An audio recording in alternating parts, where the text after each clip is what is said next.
Page 14, Dixie Blues, a blues piece. I'll go through the system I use for learning a piece of music and see what I end up with. I look it over and see it's about 2 pages long. The clef signs, that starts out with both a bass clef here. That's important. That doesn't stay that way, but that's where it starts. I see at the bottom of page 14 that introduced a treble clef. So on page 15, I guess part of that at least is treble clef, but then it ends in bass clef again, so it's going back and forth.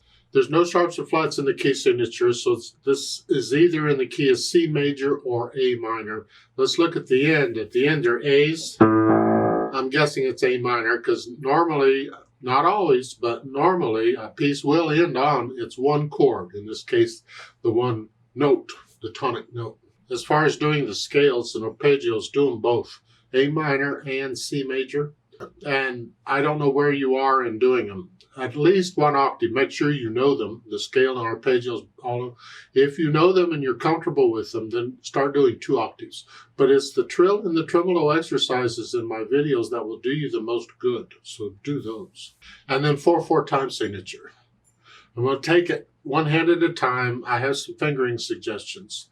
The fingering in the book is fine. There's just different fingering styles. I use a different style, so that's what I'm going to suggest. You don't have to use it. You can use the fingering in the book. Right hand, starting here. 1 and 2 and 3 and 4 and 1 and 2 and... Now measure 4. It's 1 and 2 and 3 and 4 and 4 and there's a triplet. And 4. And those 4 notes, the triplet and the note after, need to be even. All of them. Bum, bum, bum, bum. So measure 4 again. 1 and 2 and 3 and 4. Okay. Now measure 5. They want you to come up here. 3rd finger again. It's nice and showy, but I'd rather not. I don't like that move. So I'm going to adjust the fingering. In measure 5, rather than 3rd finger, I'm going to use thumb. So I'm coming off of the triplet. I'm just using thumb here is all. This way I can reach up to the 5 with little finger. Here. And then I can do thumb. Back to their fingering. And then they want... I don't care for that either. This is measure 6. They want a 1 and 2, and then thumb comes down. I don't use thumb on both. So I adjust it. This is measure 6. Instead of 4, I'm going to scrunch up and use 5. And then I can reach 2. Now my thumb is ready. Here. So let's go back to measure 4 and do the line here. It's here, 2, rest, thumb, and reach up. Thumb. Now, little finger here, and then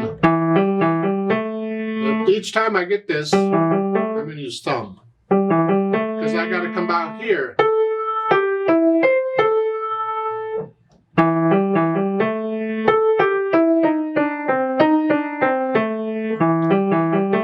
At the bottom of the page, measure 11, you can stay there. You don't have to use thumb because you're not coming up here.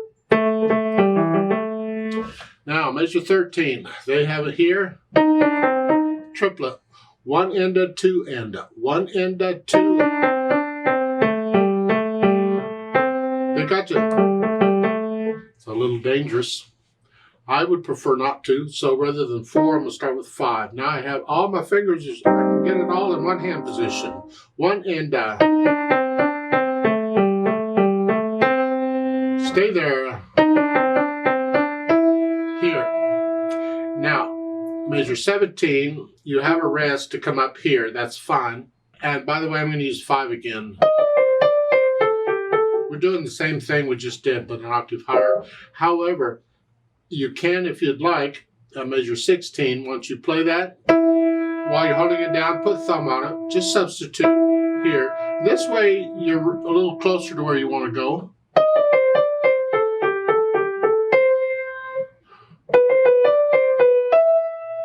treble clef. Did I say we're in treble clef? Yeah, we are. And then at the end of the second line, or measure 20, toward the end of that measure, you get bass clef back. Back what? To doing what we were doing before. Left hand, we're starting here. Same rhythm. Actually, same notes too.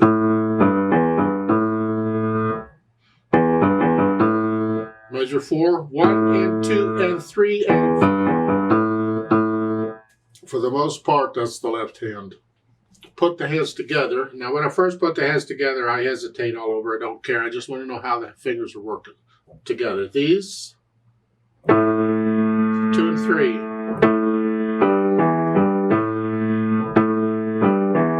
Get the idea? Measure 4, it's here. 2, 1. Now I'm here.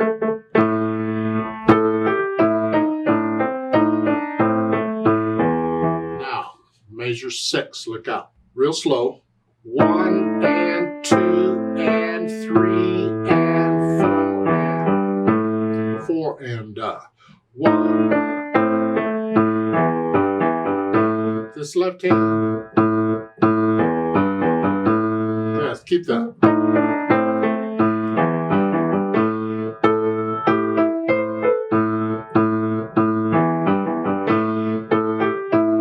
This is repetitious. On page 15, the left hand just got quarter notes. For the most part, just keep them even. Then once I have the notes, fingering worked out, and the hands working together, I go back over it slowly and carefully, and I work out the hesitations. I need a steady beat through the whole thing. No hesitation. Focus on those areas where you're having problems and work them out. Don't keep playing at all. A lot of it you can play fine. Set it aside, that part. Focus on the areas you're having trouble with. And once I can do that, then I'll add the articulation. Well, there are different ways of doing it. Really, we're after the accents, it's the most part. Accent.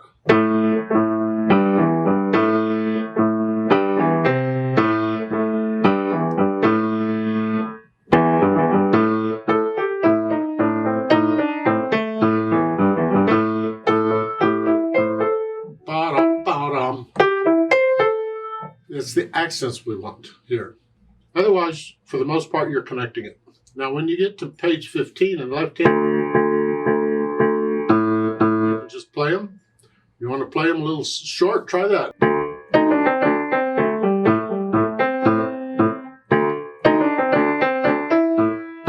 It's a different style, a different effect. If he really wanted staccatos, the composer would have put in staccatos. So probably just play them.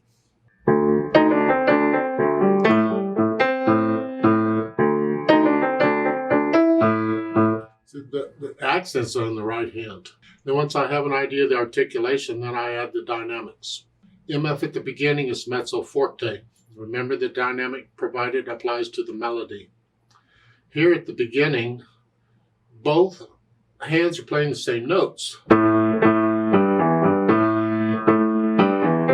it's like they're both melody. And they could be, but they don't have to be. The right hand could still take the melody since it gets it throughout. You could say the right hand has the melody. The left hand has harmony, it just happens to be an octave lower, because it can still be harmony. So in other words, you play the right hand moderately loud, making the accented notes loud. And this left hand, play it kind of soft.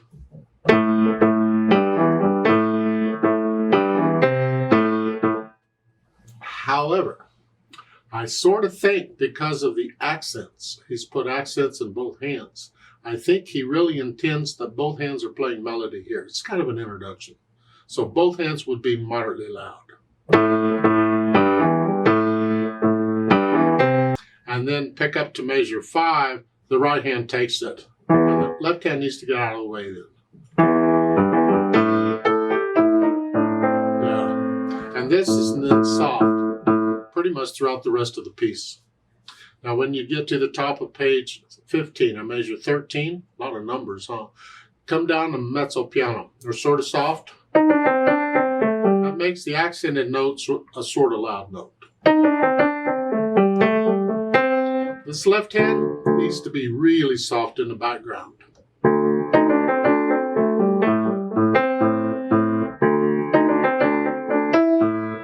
second line or measure 17, you come back up to moderately loud. Measure 19, you're up to loud now.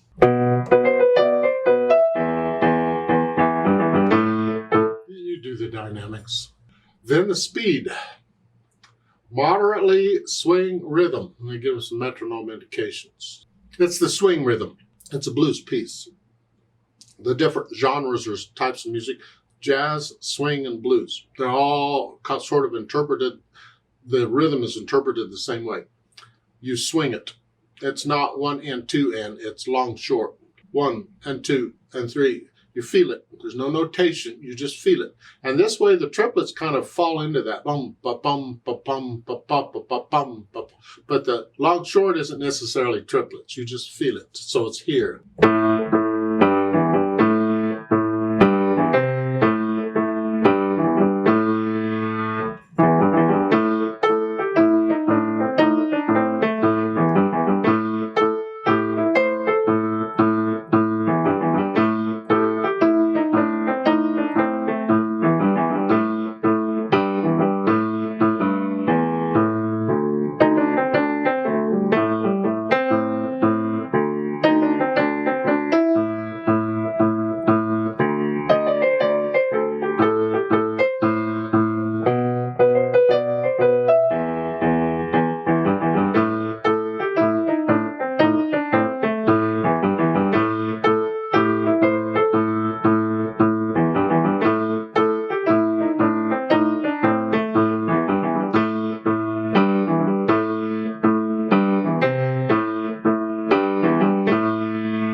Let's play this together very slowly and check the notes and the rhythms. I'm not going to do louds and softs. I'll try and do the accents. I don't get them all in, but I try. I'll give us 4 counts, and I am going to swing the rhythm. We're just going to go real slow. 1 and 2 and ready and go, and 1 and 2 and 3.